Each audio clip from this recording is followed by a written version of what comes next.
Hey everyone and welcome back to the sports section. So, honest review of this preseason game, the second preseason game.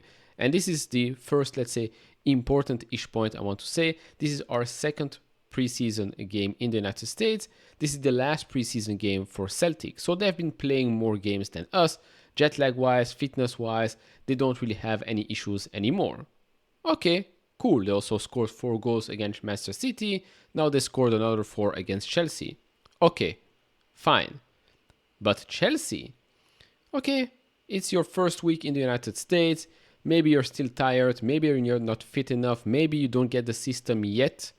But still, I mean, you got your butt kicked by Celtic 4-1. The one is just a penalty, so don't be like, oh, we scored 1 goal. No, horrible performance. Overall, horrible performance. Let's talk a little bit more about that. If you enjoy this type of content, like, subscribe, notification bell on, do all of that. We're on our way to reach 5,000 subscribers. Let's try and do this as fast as possible. So let's start with the basic stats.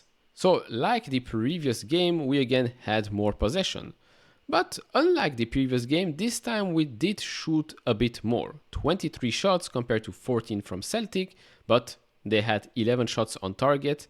Scored 4 goals. We had 10 shots on target, scored 1 goal, and that 1 goal was a penalty. Passes wise, not as dominant as the previous game, which is normal. This is Celtic, not Wrexham. Pass accuracy 88%. Okay, fine. Overall, the performance was, again, something that we've seen before, right? We've seen these types of performances last season against big, but especially against smaller teams as well. The players, you felt they weren't there. Sometimes they were walking when they should have been running. You watch the ball instead of watching the player. I mean, these things, I'm sorry, these things, you can say, oh, it's the manager. No, I can promise you this, it's not the manager. I've said this last season with Pochettino. No, it is not the manager. There will come a day when everybody will suddenly say, oh, maybe after switching 10 managers, maybe it's time to think about, changing the players, bringing in experience, world-class players. Maybe that's a good idea, right? Maybe that day will come. I will also say that we're still missing Palmer, Jackson, Enzo, Caicedo, and Conor Gallagher. Yes, I do believe that these 5 players, if they play, they can make a difference. That said, the team that was playing today, which were these players, starting 11, Sanchez, Reece James, Fofana, Badiashile, Colwill, Lavia, Chukwuemeka, Nkunku, Madueke, Mudryk, and Guiu. First half. Second half, Sanchez, Reece James, Tosin, Badiashile, Colwill, Lavia, Ogochukwu, Nkunku, Madueke, Guiu, and Sterling. Those were the players. I think it's safe to say that when you see those names, it's safe to say that they should be good enough to win against Celtic, or at least not get beaten 4-1. Oh, by the way, before continuing, apparently we're getting a new goalkeeper. This is official from The Athletic. Chelsea are set to sign Villarreal goalkeeper Philip Jorgensen. A fee of 24.5 million euros has been agreed between the two clubs, with the 22-year-old expected to sign a contract until 2031. He's now headed to the United States, where Enzo Maresca's side are on their preseason tour to undertake a medical. Okay, I mean, after today's performance and a couple of days ago performance, maybe a goalkeeper could be some sort of solution, but I doubt Philip here will solve all of our issues, because the issues are still the same. A player with a low football IQ will not suddenly become an Einstein of football because, well, it's a new season, a new coach, we've added a couple of youngsters around him. No, I'm sorry, that's just not going to happen.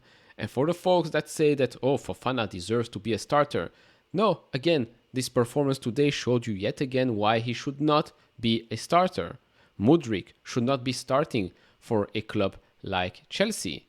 That's not to say that the others are way better. No, the others were not playing good either. Mark Guiu, for example, had another good performance in my opinion. Can he do better in the next game? Let's wait and see, but at least he puts in the effort. I couldn't say the same about plenty of other players. Now let's analyze each and every goal. Goal number 1, and by the way, we could have scored earlier as well. We didn't, so okay, we cannot go back in time. Anyways, goal number 1. This is the player here that scores. This player right here, he does this constantly, which is basically being offside. He knows very well he's offside, but this basically puts the pressure on this player here and say, oh, there is this player right here. I have to make sure we stay in the line. We have to make sure that he still stays offside. But of course, it takes their attention away from what happens next to them. Again, remember, this player right here, surrounded by 1, 2, 3 Chelsea player, is the one that will score the goal. The ball is here, we've got a runner coming in. The guy with the ball passes to the runner, which by the way, Mudryk, again, ball watching, but okay. Mudryk here is like, oh, damn it, the ball is now to this type of player. Okay, cool. The offside player is still in an offside position, but now you've got 1, 2, 3 players here, basically covering for him. Why is that? I don't know. Huge space here. The goal scorer, again, like you see, he's here surrounded by 3 players. He's now surrounded by basically no one. He's free here. Guiu is a bit sleeping. I would say that he's sleeping in this situation. Basically, he gets the ball, scores a goal, pretty easy. Moving on to goal number 2, we've got, again, the same thing. Mudryk watching the ball, does not notice that we've got a runner here. And, who is this? Our offside guy from before. But this time, well, Fofana here watching the ball, sleeping, Reece James walking, nobody pays any attention. The guy with the ball will pass it to this player right here, which Mudryk is very, very nice and friendly to let him leave. Which brings us to this scenario right here. Easy cross, easy tap in. What happens with these players here? He watches the ball, Badiashile watches the ball. Fofana walks, has no clue what is happening here. Reece James walks as well, no clue what is happening here. Mudryk is like, oh, I'm late again. Tries to catch the ball. Of course, that doesn't happen. Crosses, easy tap in, 2-0. Moving on to goal number 3. Another silly mistake by us. Let's start with Sanchez, for example. He gets the ball back. He gets put under pressure by this Celtic player. Okay, you should be a ball-playing goalkeeper. I mean, that's why we brought you at Chelsea. If you think, okay, I'm now at the ball, I'm getting under pressure here, just out. Throw the ball out, do something that will not put anyone in danger. No. What does he do? Passes the ball to Badiashile, who's running back. But look what happens as well. Celtic player number 1 here, going to put pressure. Celtic player number 2 running as well. Celtic player number 3 running as well. What happens next? 1, 2, 3 Celtic players. 1 Chelsea player has no clue what's happening. Passes the ball into the feet of the Celtic player that has been running. He scores a nice goal. 3-0, game over. Moving on to goal number 4. Pretty fast, pretty easy as well. Madueke here loses the ball, wants to pass the ball to Leslie Ogochukwu. Doesn't manage to do so, get intercepted by this Celtic player. Now what happens here? You've got 1, 2, 3, 4 Celtic players, 2 Chelsea players between them.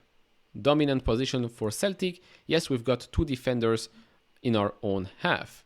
Okay, the ball gets to this Celtic player right here. What happens next? Good ball, good cross. He runs in between 2 of the Chelsea's defense, Badiashile yet again. And again, he's way too far from his partner here. He runs in the middle. Great, easy goal for Celtic, 4-0. Now again, this is just the second preseason game, so lots of mistakes can happen. Lots of mistakes can maybe be fixed in the next training session. Maybe.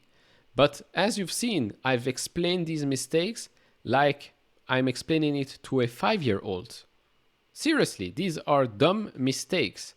Lack of concentration is most of the time our problem. Either you're watching the ball instead of watching the guy. Either you're trying to make an impossible pass or make a pass that would put your teammate in a very, very tricky position. Or you just don't know how to play football.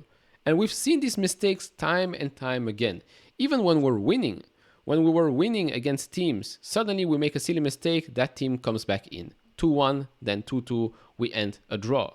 Right? How many times did that happen? Too many times to count. That game against Burnley. Burnley were playing with 10 men. We couldn't even win that game. Lack of concentration is an issue here. And then, of course, when you're trying to play from the back, when you're playing with a high line, if you don't have the players for that, just change it. Stop with the inverted stuff. Stop it.